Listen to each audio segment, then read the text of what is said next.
ලංකා ගුරු සංගමේ සභාපති පියන්ත ප්‍රනාන්දු සහෝදරයාව දැන් දින 3කට කලින් උතුරුමැද පළාතේ ඔහුට ලිපියකින් දැනුම් දීලා තියෙනවා ඔහුගේ වැඩතාණම් කළා කියලා.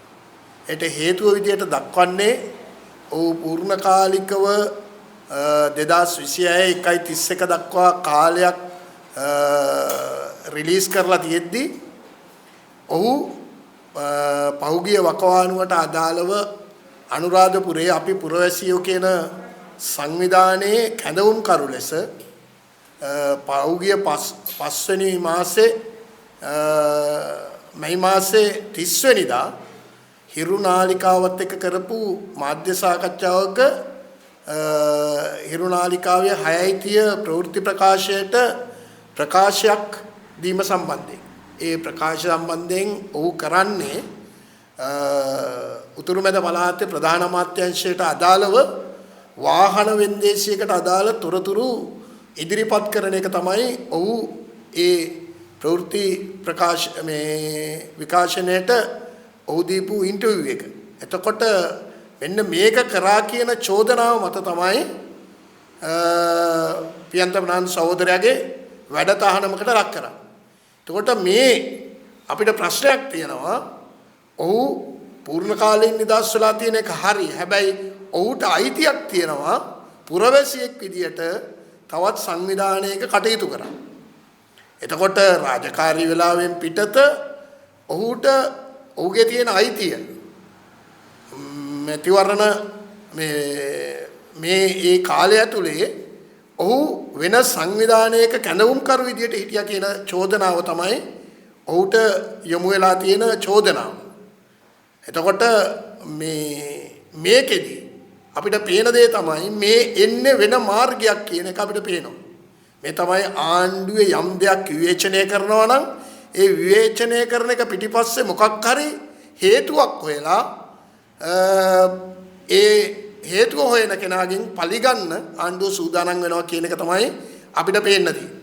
මොකද අපි ආණ්ඩුවට කියනවා මේන්න හදන්නේ ආයේ වෘත්තීය සමිති එකින් එක මර්ධනය කරන්න පාවිච්චි කරන ක්‍රියාමාර්ගයකට තමයි ආණ්ඩුව මේ කැසකවමින් ඉන්නේ කියලායි අපිට පේන්නේ. මොකද ඔවුන්ට ඉස්සර දෙයක් බවට පත් වෙනවා නම් අපි ඕනම දෙයක් කරන්න සූදානම් කියන පණිවිඩය තමයි ආණ්ඩුව පැත්තෙන් දීලා තියෙන්නේ උතුරුමැද ප්‍රධාන අමාත්‍යාංශය පැත්තෙන් දීලා තියෙන්නේ. එතකොට මේකෙදි ගැලවෙන්න බෑ ආණ්ඩුවට අපි නෙමෙයි මේක කරේ කියලා. මොකද ඇත්තටම සිද්ධියේ අපිට මේක විග්‍රහ කරගන්න බෑ මේකේ අසත්‍ය කරුණු කිව්වද සත්‍ය කරුණු කිව්වද කියලා. නමුත් අපි ආණ්ඩුවට කියනවා පණිවිඩ කරුවට වෙඩි තියන්න ලැහැත්ති වෙන්න එපා. ඇඟිල්ල දික් කරන ඇඟිල්ල දිහා නෙමෙයි බලන්න ඕනේ ඇඟිල්ල දික් කරන තැන බලන්න කියන දේ තමයි අපිට ආණ්ඩුවට කියන්නේ. මොකද එතන කියන්නේ ඇත්තම දූෂණයක්.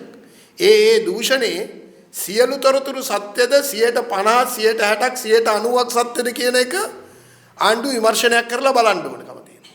ඒක පෙන්වා දෙන්න පුරවැසියා විදියට වෘත්තීය සමිතිවල හිටියයි නිදාස් කරලා හිටියයි කියලා නෙමෙයි අයිතියක් තියෙනවා උට ඒක පෙන්වා දෙන්න. මොකද මේ මුදල් කියලා කියන්නේ ජනතාවට අයිති මුදල්. මේ රටේ ජනතාවගේ මුදල් වලින් තමයි ওই වාහන අරන් තියෙන්නේ. එතකොට මේ වාහන කියන විදිහට එක වාහනයකටත් වෙන්දේසි කළ වගේටත් වඩා අඩු මුදලකට තමයි වෙන්දේසි කරලා තියෙන්නේ. ඉතින් එහෙමනම් ඒකට අදාළ පරීක්ෂණයක් තියලා ඌ කිව්ව දේ කරුණු කතරම් ඇත්තද නැත්තද කියලා හොයන වෙනුවට මේ කරලා තියෙන්නේ ඒක එලි කරපු කෙනාට වෘත්තියෙන් වැඩතහනමකට ලක් කරලා දෙනවා. ඉතින් මේක අපි දැඩි පිළිකුලෙන් හෙලා දකිනවා. මොකද සහෝදර ගුරු සංගමයක් වන ලංකා ගුරු සංගමේ සභාපතිවරයා ඔහු නිකන් කෙනෙක් නෙමෙයි පියන්ත ප්‍රනාන්දු සහෝදරයා වෘත්තීය සමිතියක සභාපතිවරයෙක්. ඔහු කාලයක් තිස්සේ ලංකා ගුරු සංගමේ සභාපති අනුතරේ කටයුතු කරනවා. ඔහු මේට කලින් පහුගිය ආණ්ඩුව කාලෙත් ඒ කියන්නේ 2022 අරගලයෙන් පස්සේ හිටපු අමාත්‍යවරයෙක්ගේ හෙංචයියෙක් ඔහුට පාර දෙනවා. හැබැයි පාර කාපු කෙනාව තමයි ඒ මොහොතේ අත්අඩංගුවට ගන්න. පියන්ත ප්‍රනාන්දු සහෝදරයාව තමයි පොලිසියෙන් අත්අඩංගුවට ගන්න. හැබැයි පාර දීපු කෙනාව අත්අඩංගුවට ගන්නේ නැහැ. දැන් එහෙම කරපු එදත් මිනිස්සු වෙනුවෙන් අරගල කරපු පියන්ත සහෝදරයව එදත් හිංසාවකට මේ පත් වෙනවා. අදත් වෙන්නේ ඒක. මොකද ඔහු මේ රටේ අක්‍රමිකතාවයක් රටට හෙළි කරපු නිසා තමයි ඔව්ව අත්අඩංගුවට ගන්න. ඉතින් අපි මෙන්න මේ සිද්ධිය විදියට ගත්තම අපි කියනවා මේ වෘත්තීය සමිතියක සභාපති සහෝදරෙක්ව මේ වැඩතහනම් කිරීම මම කියන්නේ යුතු එකක් නෙමෙයි.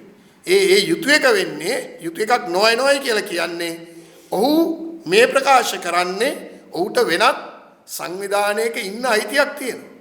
වෘත්තීය සමිතියේ පූර්ණකාලීන නිදහස් වුණා කියලා වෙනස් සංවිධානයක අපි පුරවැසියෝ කියන අනුරාධපුරයේ සංවිධානයේ කැණවුම්කරු විදියට හිටියයි කියලා තමයි චෝදනාව වෙන්නේ මාධ්‍යයට කරුණු හිරු මාධ්‍යයට කරුණු දක්වයි කියලා. ඉතින් ඒ නිසා මේක ඊටාම බරපතලයි.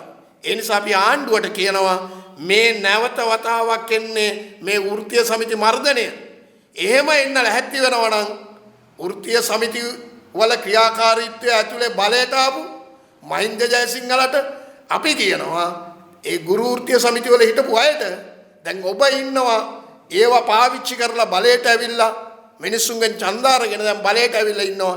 ඒ අතරේ මේ ගුරු විදුහල්පති සන්ධානයේ ඉන්න තවත් වෘත්තීය සමිතියක සභාපතිවරයෙක් මර්ධනය කරන්න ගත්ත තීරණය සම්බන්ධයෙන් නැවත හිතා බලන්න කියන එකත් ආණ්ඩුවට මතක් කරගෙන මේ පාරෙම නම් යන්න හදන්නේ ආණ්ඩුව මේ පාරෙම නම් තෝරගන්න හදන්නේ වෘත්තීය සමිති මර්ධනය කරන්න. ඒකට සංවිධානය වෙලා ඒකාබද්ධ ගුරු සේවා සංගමයේ විතරක් නෙමෙයි හෙට දවසේදී අනෙකුත් සියලුම වෘත්තීය සමිතිත් එක්ක මේ සම්බන්ධයෙන් සාකච්ඡා කරලා ක්‍රියාමාර්ගයකට එන්න අපි කටයුතු කරනවා කියන එක අපි මේ වෙලාවේ ආණ්ඩුවට මතක් කරලා තියෙනවා.